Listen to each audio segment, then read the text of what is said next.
Hello, and welcome to NACTV Reads the News. My name is Jackie Snyder, and today I'm reading the Neepawa Press of Wednesday, May the 10th. Now, I'm one of many volunteers that help create programming for NACTV, and you may be joining us online at the Neepawa Access Live or on WCG 12, Channel 30, the direct site line, MTS 30, or Bell Express View 592. These broadcasts are made possible by our volunteers, staff, advertisers, and donations by viewers like yourself. If you enjoy what you see and hear, please consider supporting us by a donation or by volunteering. Contact our office at 204-476-2639 or email nactv@wcgwave.ca. So there's some exciting council news on the front page. Subdivision approved for Eastview property. And this is the Neepawa Town Council meeting of Tuesday, May the 2nd. And the story is by Owen Devereaux. A new development plan has been approved for the former Eastview Lodge site. On Tuesday, May 2nd, Neepawa Town Council passed a resolution to subdivide the land into 6 lots for development as residential single-family units. The potential housing would be on 1.65 acres located at the southeast corner of Walker Avenue and Ellen Street. The dimensions of 5 of the lots would be 7,068 square feet each, while the 6th lot would be 7,297 square feet. The property is currently owned by the town of Neepawa. After approval for the subdivision was granted, Mayor Adrian DeGroot noted that he and council were pleased to be able to move ahead on this because of the significant need for housing within the community. Understanding that with the growth within the community and the need for lots, people have been asking for lots and we don't have any. There are some private lots for sale, but there's no really town-ready lots for sale. With the required services being on Ellen already, the approval of the 6 lots just made sense, said DeGroot. But these are quick and dirty types. 6 lots, they're already on a paved street. There is already access to service. When we put the new service there, we actually did do so. The drops, we actually did do the drops already. We didn't know we were going to be there, but just in case and saying, we need 60-foot lots on 70-foot or 70-foot lots. We're here, let's do that right now. And so before we leave the front page, the story continues over on page 6, but before we leave the front page, there is a schematic drawing here of the planned subdivision, so you might want to have a look at that. So I'm continuing on to page 6, which is the third last page. The town has received an update from the province on potential improvements to the Dutch elm disease, DED, management program. The proposed changes include a new per tree reimbursement rate based on tree size, extending the tree removal deadline, releasing a large tree removal contract tender to cover the province or several regions. For the current tree size reimbursement rate, communities receive a flat rate per tree, $181.32, removed plus additional funding for administration costs, $2,000, and preventative measures. A new formula would be based around tree diameters. The small elm removal rate under 30 centimeters would be $190. Medium elm, 31 centimeters to 79 centimeters, $380. And large elm, 80 centimeters and larger, $570.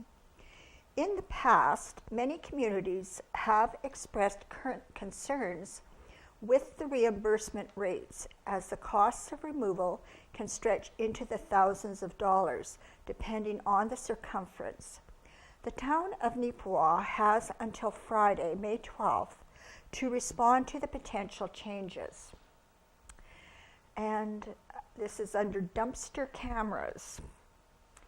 Due to issues with residents dropping residential garbage into dumpsters they are not permitted to use, i.e. dumpsters assigned to specific businesses, the town has purchased several all-season cameras which will be placed in strategic locations.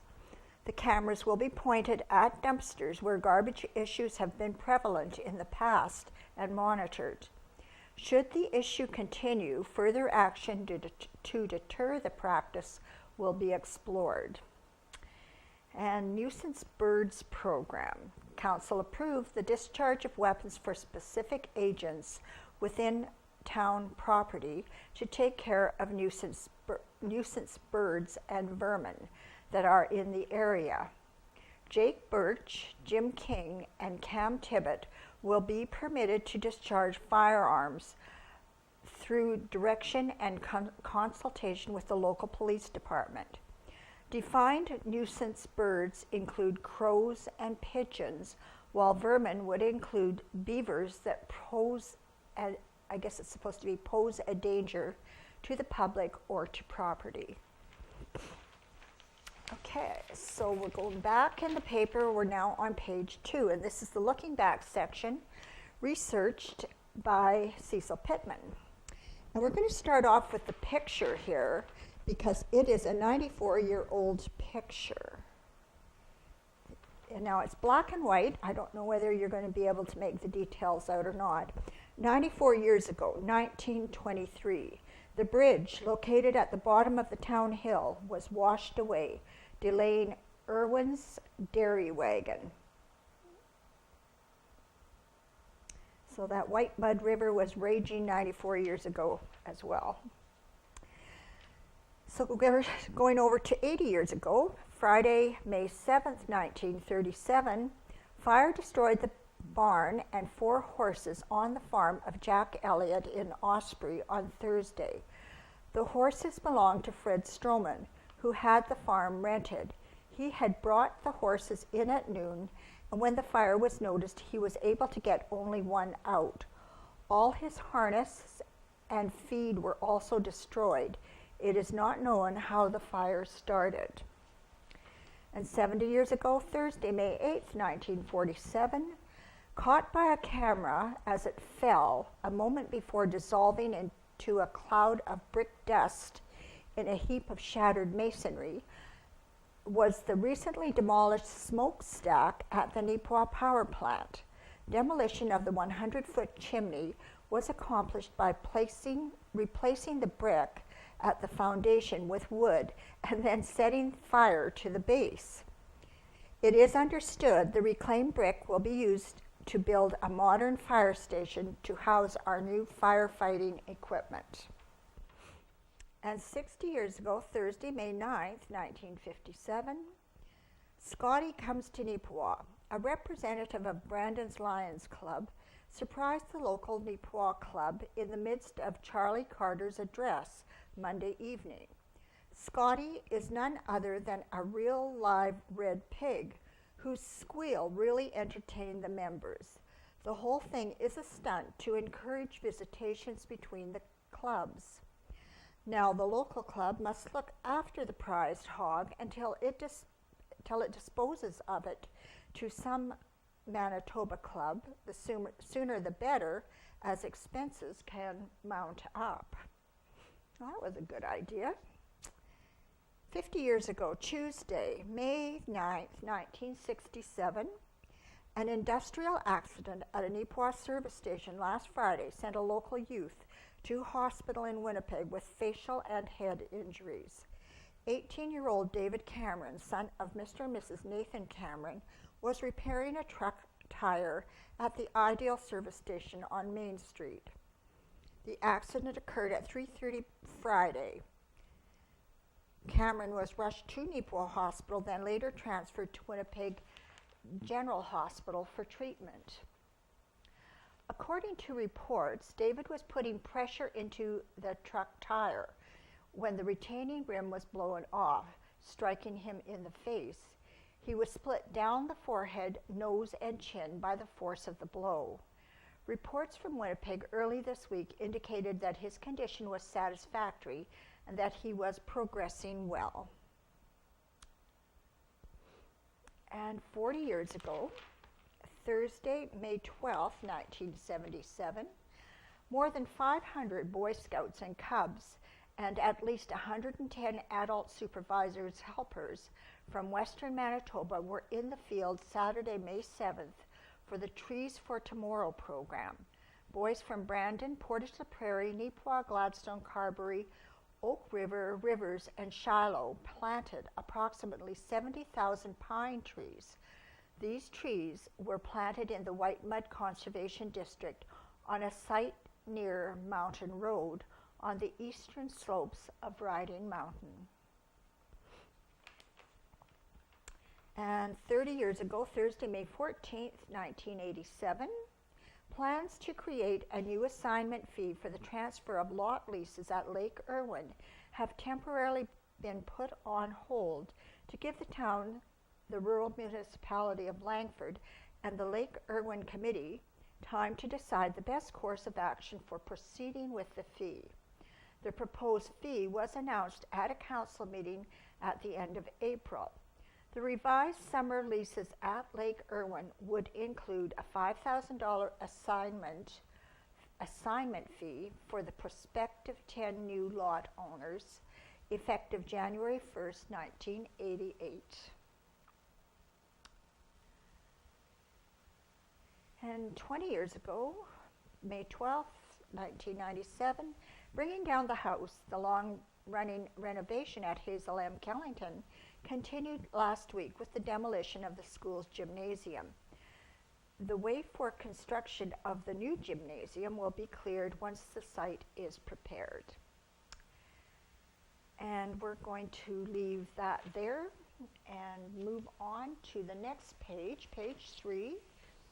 And this is the opinion section. There is an opinion here from Robert Sopuck, MP, Dauphin Swan River, Neepawa. Manitoba farmers need to speak up. The Liberals announced a proposal in Budget 2017 to eliminate the provision that allows farmers to defer cash ticket purchases of listed grains to the subsequent tax year. Now, as part of their so-called consultations, the government is giving farmers only until May 24th to submit feedback.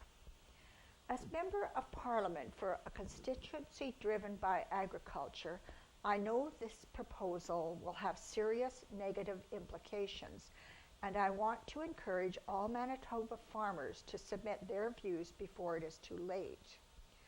The current cash purchase ticket system helps farmers to stabilize income from year to year to ensure the long-term sustainability of their operation. A farmer could have a bumper crop one year and a drought or flood the next, but the system allows for some flexibility in dealing with these fluctuations. Farmers can be prepared for things outside of their control and file taxes accordingly.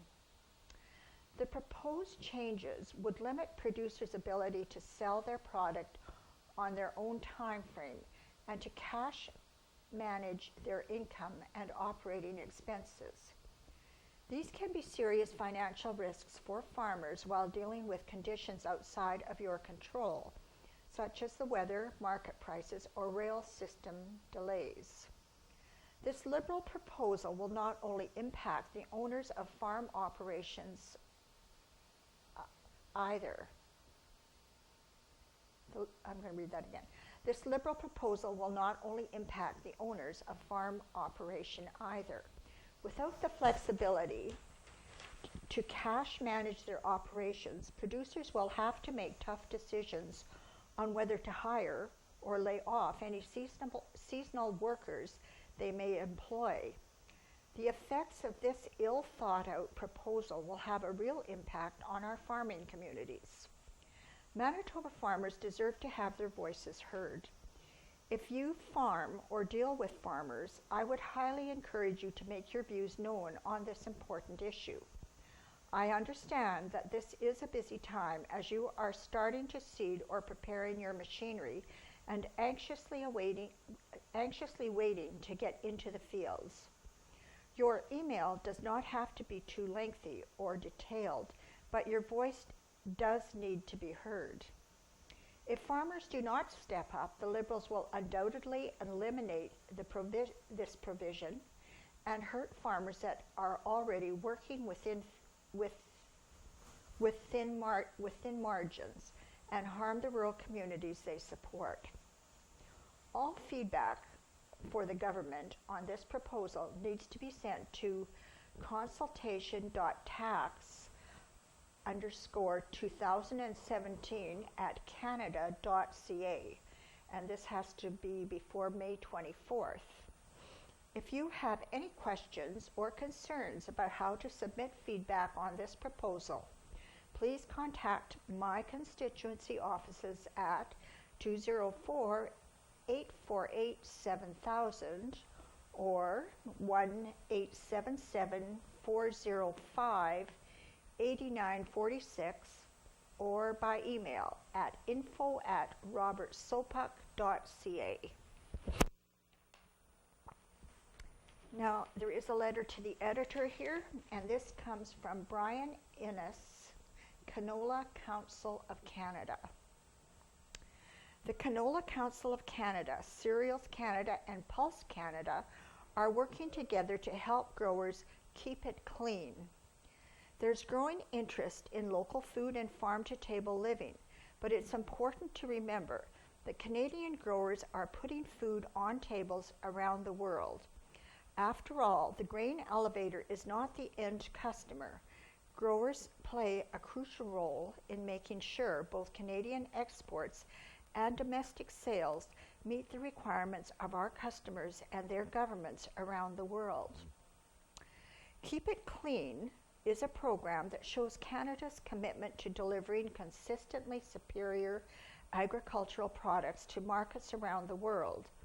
It's an established program started by the Canola Council of Canada and expanded with Cereals Canada to share best practices required for export quality cereals and canola. Cereals Canada is coordinating with the Prairie Oat Growers Association and the Barley Council of Canada to extend reach to oat and barley growers. Now, Pulse Canada is joining the program, and all three organizations will be collaborating to better communicate with growers. We're working together to do the best job possible of sharing information on export and domestic sales requirements among the value chain, making the best use of the contributions provided by our funders. This collaborative approach will also help reinforce Canada's reputation among our partners as a reliable supplier of feed, high-quality grains, and oilseeds. Over 22 million tons of cereals and over 90% of pulses and canola produced in Canada are exported every year. With many farmers growing all three commodities, the new partnership will make it easier for growers to find the relevant information for all of the crops they grow. As headlines on pesticide residues, plant diseases, and discontinued biotech varieties have shown, best practices have a ripple effect that travels around the world. Canada's reputation and the value of our crops depends on consistently meeting customers' requirements. For example, the best practices promoted through Keep It Clean to manage blackleg in canola continue to be very important to address Chinese concerns over blackleg transmission, as they were in 2016 when the Canola Council supported discussions on blackleg with Chinese government officials and exports resumed. Keep It Clean is crucial in helping farmers use best practices to consistently deliver quality exports. Because Canadian growers are following the Keep It Clean steps, we're keeping the confidence of our export partners and delivering more value to the farm gate and Canada's economy overall. Visit keepingitclean.ca for information on producing quality canola, cereals, and pulses. So again, that was from Brian Ennis, Canola Council of Canada. Now there is a thumbs up here at the bottom of the page. Thumbs up to Ron Nordstrom for his informative and very enriching article, re A Guatemalan School. Thanks to Rotary District 5550 for sponsoring the event. And this thumbs up comes from Sister Aileen Camo here in Neepawa. So if you have a thumbs up or a thumbs down, you can submit it to the Neepawa Press in person at 243 Hamilton Street, by fax at 204-476-5073, or by email news@neepawabanner.com. So submissions must include a name and must be under 100 words. So there's probably lots of things that you can give a thumbs up to. On page 4, a beautiful picture. Beautiful summer picture taken by Bill Fraser.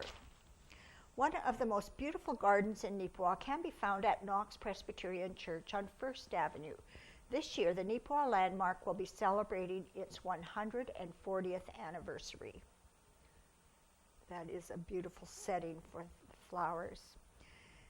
So what's your Neepawa? We're asking readers to share with us their pictures of past and present Neepawa. And again, you can submit a high-resolution picture to the Neepawa Press Office at 243 Hamilton, as I just said. And you need to include your name as well as a description of the photo.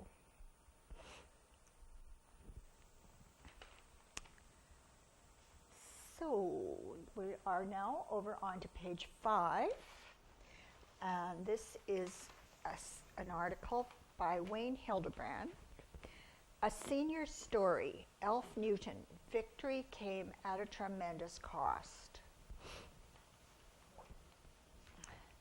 In 1878, Thomas Newton was lured from Ontario to Manitoba by the promise of free land. He took the train to Winnipeg and made his way west on a prairie wagon trail. In the county of Beautiful Plains, he found his new homestead on the unbroken grasslands 4 miles east of Neepawa. At the land titles office, he looked at the Free Land for Homesteaders poster on the wall with the promising picture of bounteous golden wheat blowing in the wind and the description of Manitoba's climate as bracing and salubrious. Undoubtedly the finest climate on earth for the constitutionally healthy people. Thomas's son Arthur Newton was born on the farm in 1889. He received a grade 4 education from Union School. Arthur took over the family farm from his father. He married Ella Ford in Neepawa in 1917. Together they had 6 children: Bob, Alfred, Ivadel, Betty, Russell, and Grace. The promise of bounteous wheat harvests turned out to be government deception. The Newtons struggled to make a living. Their second son, Alf Newton, was born in 1920. There was only 18 months between Alf and his older brother, Bob, so they were very close. Alf took grade 1 at Union School, but in 1928, Arthur and Ella Newton, had to move to the Eden area and rent land due to financial problems. Unfortunately, life did not get easier. The Great Depression arrived in 1929. Alf recalls the Depression years were difficult. I saw my parents struggle with poverty, and the 1930s experience definitely influenced my character. That said, my schooling at Eden Consolidated School, from grades 2 to 8, were happy days. We played a lot of baseball at school. If we didn't have a bat, we went to the bush and got a stick. All our neighbors had large families, and we had a lot of fun. In 1938, Arthur and Ella moved their family to a new farm near Calwood. Alf was 18 years old. Both he and his older brother Bob helped their dad with the farm. At this time, a major world event was unfolding in Europe. On September 10, 1939, Canada entered World War II. In 1942, Arthur Newton passed away, only 53 years old. Around this time, oldest son Bob was called up by the Canadian government to train for military service. Bob and Alf discussed how the family was going to continue operating the farm. They traveled together to Winnipeg, and the commanding officer agreed to allow Bob to maintain the home farm and Alf to volunteer for overseas service. In 1943, at 23 years of age, Alf Newton enlisted in the Royal Canadian Air Force. Alf took his training as an air gunner at the Bombing and Gunnery Training Center in McDonald, Manitoba. After training, he was posted at Jessore, India, about 60 miles east of Calcutta. With Squadron 357, Alf flew in Liberator bombers and Dakota transports to fight against the Japanese and drop men and supplies behind enemy lines. From India, they crossed the Bay of Bengal to Burma and Siam, now Thailand. Alf made 33 flights over enemy territory. I asked Alf why he volunteered and what he thought about the war. I felt a responsibility to serve Canada, and I am proud that I served when my country needed me, Alf said. We were very happy when the Germans and Japanese surrendered, but we should always remember that victory came at a tremendous cost. Alf returned to Kelwood after the war and started farming at the home farm. He married Daisy McIntyre from Ochre River in 1952. They had one daughter, Catherine, who today is a medical doctor in Muskegon, Michigan. I hope I pronounced that right. Alf's wife, Daisy, passed away 3 years ago. Alf was active in his community. He was on the local school board and acted as president of the Kelwood Pool Elevators for 23 years. Today, at 97 years of age, Alf lives in his own home in Neepawa. I live alone, but I am not lonely, said Alf. I enjoy watching the news and curling on TV, and I look forward to Meals on Wheels every day. At the end of our conversation, I asked Alf if he had any sage advice for younger folks. He reflected for a minute and said, "Not really.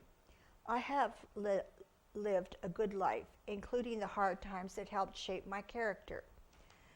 I had a wonderful marriage, and I am very proud of my daughter and family. I enjoyed being part of and contributing to my community and country, and my Christian faith has helped lead me through life."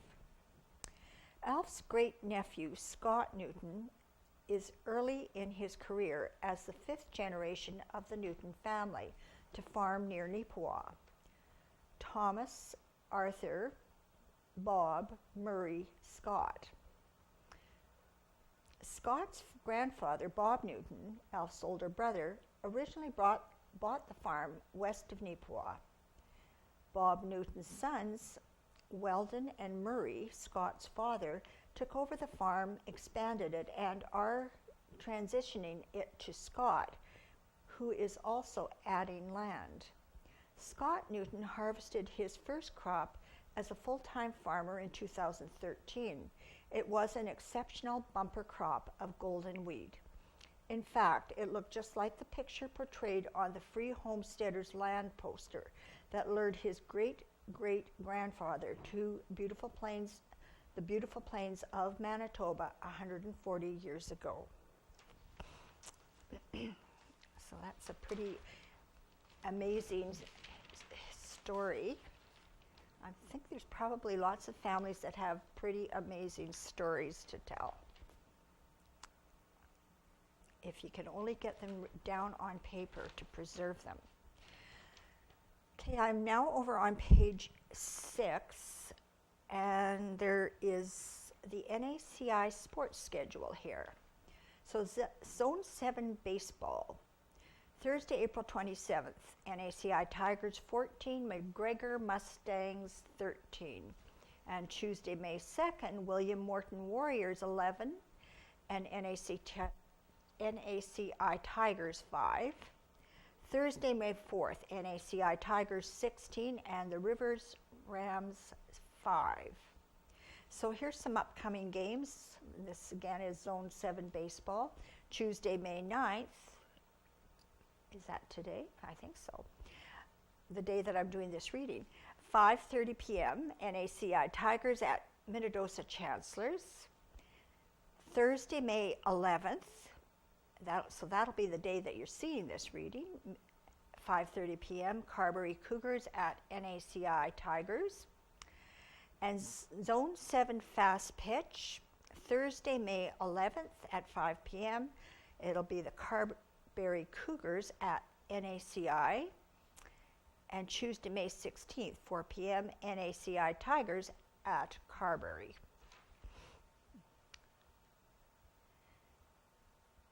Now, there is a notice in the classifieds that I'm going to read to you. This comes from the town of Neepawa. And this is the Town of Neepawa Municipal Notice of Intent.